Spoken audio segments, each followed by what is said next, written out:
Many this time of year are looking for something spooky to watch. A horror film, perhaps, to send a shiver down your spine. Well, this Halloween, I'd offer you don't need to seek out a monster movie or a freaky television show. Just tune into the Seattle Seahawks on a weekly basis and watch that offensive line. That'll do the trick, because they sure aren't going to give you any treat. Once again this year, the Seattle Seahawks offensive line is an awful patty cake factory of unfulfilled promise. Cheap as a dollar store toy, arrested in its development, with too many all-in gambles on age and injury. The unit would be an unmitigated disaster if not for the emergence of Charles Cross, who is the only thing perhaps keeping me from taking a cyanide pill on Sundays. Very rarely does the O-line get any push in the running game, while often they get pushed backwards to the point that after every snap you're expecting to hear that beeping sound when a garbage truck puts it in reverse. When they're not getting forklifted off the ground, the offensive line is allowing quick penetration to the point the defender can almost meet the ball carrier at the handoff. And that's been the strength of the unit. Their pass protection might as well be called loose allowance. Despite Geno Smith this season getting the ball out of his hand as fast as any Seattle Seahawks quarterback in the past 10 years, the team is flirting with a league worst crew. This staggering weakness is collapsing the whole house of offensive cards. The running backs can't get free. The quarterback doesn't have time to go through his reads.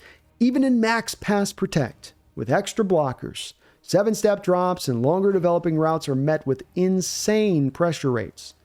New offensive coordinator Ryan Grubb becomes limited by what he can call. And then you get moments like this, where DK is on the sidelines begging him to throw it past the sticks. But the pass pro just won't hold up long enough for that. Will it, Grubby? And I'd suspect that this issue will continue to frustrate fans and players alike over the course of this season, for there are no easy fixes. Shit.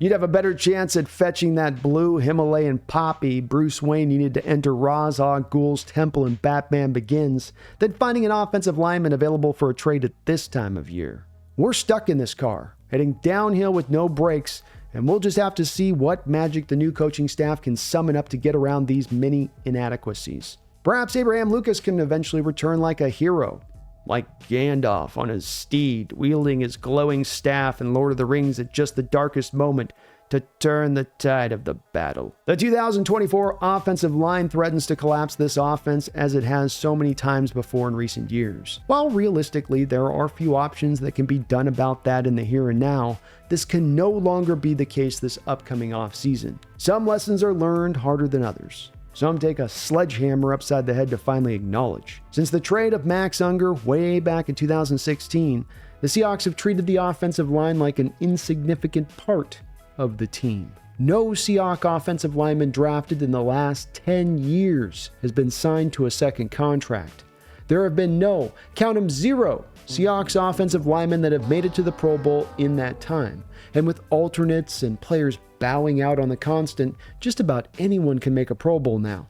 Obviously, they haven't had any All-Pros, and if you want to use advanced analytical stats like PFF, they are yearly at the bottom of the barrel in nearly every conceivable way. When the Seahawks drafted Russell Wilson and made him a rookie starter, they provided him an offensive line that was the highest paid in the National Football League that season.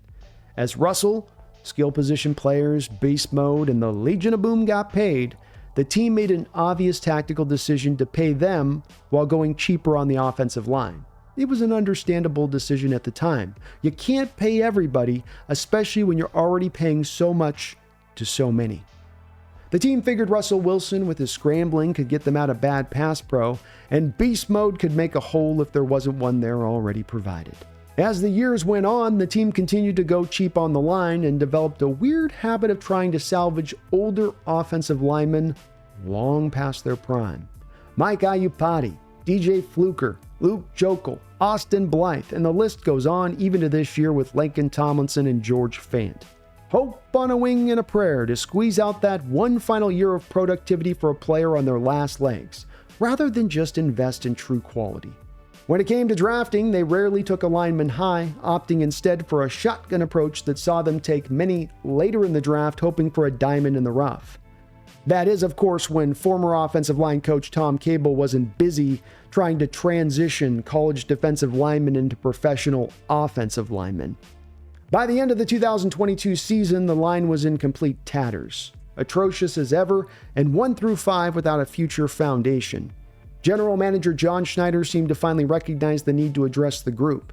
He spent a top 10 first-round pick on a franchise left tackle and a third-round pick on a right tackle. In the last 2 drafts afterwards, he's taken another guard in the 3rd round and used 5 more picks to improve the unit. Yet the line still performs like babies just learning how to walk because the youth has not developed overall, and Seattle has chosen to utilize only one method for improvement: the draft. Any use of free agency has been limited to cheap, aged vets on their last legs. No trades other than the Dwayne Brown move way back in 2017, which only happened after the left tackle position went from bad to a complete catastrophe. General manager John Schneider said in a recent interview this offseason that interior offensive linemen are overdrafted and overpaid. He's not wrong. Just this last free agency, we saw our first $20 million a year guard, and that went to a good, not great guard at that. In covering the draft every year, it's become abundantly clear that the spread concepts that proliferate the college scene are not aiding in the development of the offensive lineman, and those then that do offer true upside coming out of the college level are preyed upon like by a school of piranhas come draft day. Options are few. The price is through the roof. Reality isn't changing though.